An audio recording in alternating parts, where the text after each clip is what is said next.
हरि ओम श्री गणेशाय नमः। ओम नमः शिवाय। त्रयोदशो अध्याय। ब्रह्मा की आज्ञा से अश्विनी से दक्ष का विवाह एवं नारद को दक्ष का शाप। नारद जी बोले, हे ब्रह्मन महाप्रयाग, हे वक्ताओं में श्रेष्ठ, दक्ष के घर जाने के अनंतर फिर क्या हुआ, यह सब प्रीति पूर्वक कहिए। ब्रह्मा जी बोले, हे नारद, दक्ष प्रजापति ने अपने आश्रम में जाकर प्रसन्नचित्त हो मेरी आज्ञा से बहुत सी मानसी सृष्टि पैदा की, किंतु उस सृष्टि को बढ़ती हुई न देखकर दक्ष ने मुझे ब्रह्मा से कहा। दक्ष बोले, हे तात, हे ब्रह्मन, हे प्रजानाथ, मेरी बनाई हुई यह प्रजा बढ़ती नहीं है। मैंने भली प्रकार का विचार कर देख लिया है कि मैंने जितनी सृष्टि की है उतनी ही है। हे प्रजानाथ, मैं क्या करूं? यह मेरी प्रजा किस प्रकार बढ़ेगी? अब आप कोई ऐसा उपाय बताइए जिससे प्रजाओं की सृष्टि क्रम का विस्तार हो। ब्रह्मा जी बोले, हे प्रजापते, हे तात, हे दक्ष, अब तुम मेरी बात सुनो। वैसा करने से भगवान शंकर तुम्हारा अवश्य कल्याण करेंगे। हे प्रजेश, तुम इस सृष्टि के संवर्धन हेतु पंच जन कन्या जिसका नाम आश्रिकी है उसे अपनी पत्नी बनाओ।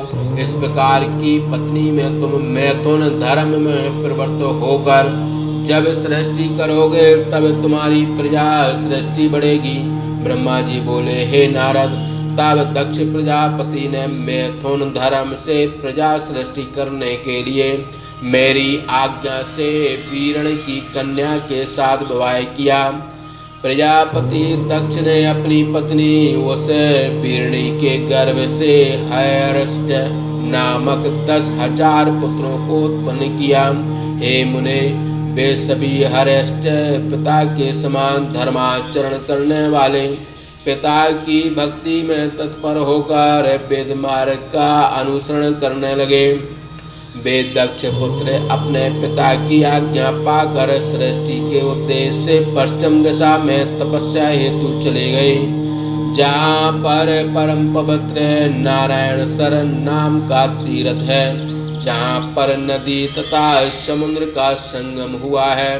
उस तीर्थ के स्पर्श मात्र से ही दक्ष पुत्रों की बुद्धि अत्यंत निर्मल हो गई और पाप के छूटते ही वे सभी परमहंस धर्म में स्थित हो गए और पिता की आज्ञा अनुसार प्रजा वृद्धि के लिए दृढ़ता से उत्तम तप करने लगे। हे नारद, तब तुम सृष्टि संवर्धन हेतु उन्हें घोर तप करते देख विष्णु का मनोगत अभिप्राय जानकर उनके पास गए और आदर पूर्वक तुमने उनसे कहा, हे दक्ष पुत्र हर्यष्ट, तुम लोग पृथ्वी का विस्तार न जानकर सृष्टि क्रम में किस प्रकार प्रवृत्त हुए हो।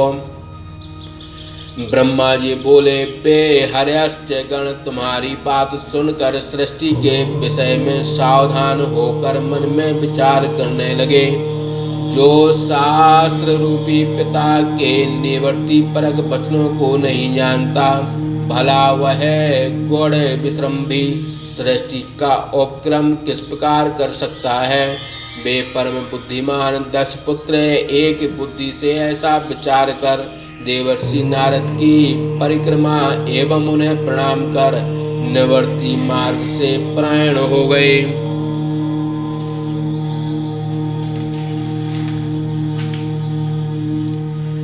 हे नारद, तुम शिव के मन हो और लोक में पर्यटन करते रहते हो तथा निर्विकार रहकर शिव की आज्ञा का पालन करते हो।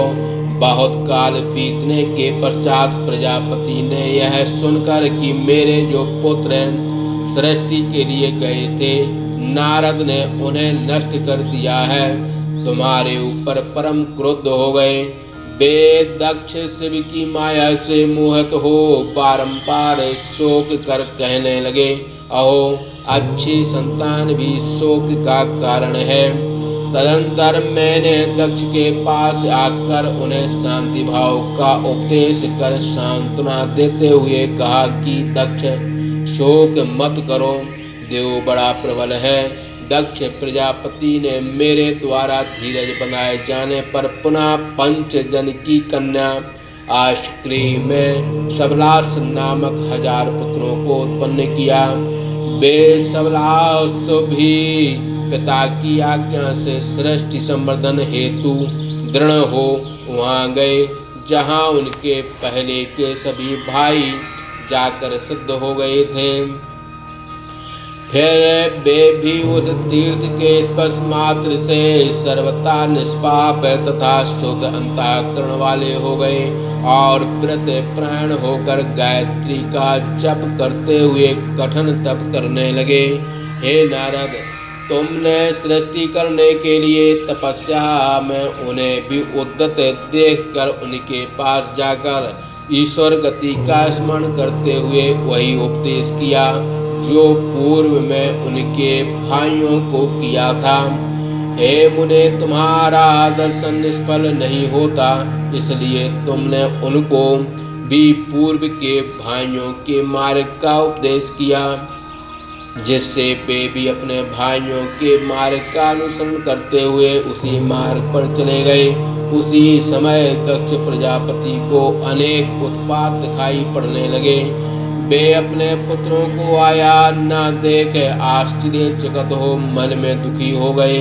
उन्होंने तुम्हारे द्वारा प्रथम पुत्रों के नाश के समान ही इन पुत्रों के भी नाश का समाचार जब सुना तो वे आश्चर्य में भरकर पुत्र शोक से मूर्छित हो अत्यंत संतप्त हो उठे। क्रोध में भरकर दक्ष ने तुम्हें कहा कि यह नारद बड़ा दुष्ट है। उसी समय देवयोग से उनके पुत्रों पर अनुग्रह करने वाले तुम भी दक्ष के पास आ गए। तब वे प्रजापति दक्ष क्रोध में भरकर होठों को फड़फड़ाते हुए अपने समीप आए तुम्हें धिक्कारते हुए निंदा पूर्वक कहने लगे। दक्ष बोले, हे अधमाति अधम, तुमने साधु का भेष बनाकर मेरे सत्पुत्रों को यह कैसा उपदेश किया? तुमने मेरे इन पुत्रों को इस प्रकार भिक्षु मार्ग का उपदेश क्यों किया जो उनके लिए कल्याणकारी नहीं था? तुम्हारे जैसे निर्दयी सठ ने देव ऋषि तथा पितृऋण से युक्त मुक्त हुए बिना ही मेरे इन पुत्रों को ऐसा उपदेश कर उनका इहलौकिक तथा पारलौकिक कल्याण नष्ट कर दिया। क्योंकि जो बिना तीनों ऋणों से मुक्त हुए ही माता पिता को छोड़कर मोक्ष की इच्छा से निवृत्ति मार्ग में प्रवृत्त होता है वह नरक जाता है। तुम निर्दयी एवं अत्यंत निर्लज्ज हो, लड़कों को बहकाने वाले तथा यश को नष्ट करने वाले हो। हे मूर्ख, तुम हरि के पार्षदों के बीच में व्यर्थ ही घूमा करते हो। हे अधमाधम, तुमने बारंबार मेरी बुराई की है, इसलिए तुम इसी प्रकार लोक में भ्रमण करते रहो, कहीं भी तुम्हारा पैर स्थिर न रहे। इस प्रकार शिव की माया से मोहित हुए दक्ष ने ईश्वर की इच्छा को बिना जाने ही तुम जैसे श्रेष्ठ भक्त को शाप दिया। और हे मुने, तुमने भी दक्ष के इस शाप को निर्विकार होकर ग्रहण किया, क्योंकि साधु का स्वभाव स्यों सहनशील होता है। इस प्रकार शब्दत्ती भाषा टीका सत्स्य महापुराण के अंतर्गत रुद्र संहिता के द्वितीय सती खंड में दक्ष सृष्टि में नारद शाप वर्णन नामक 13वां अध्याय समाप्त। बोलिए शंकर भगवान की जय।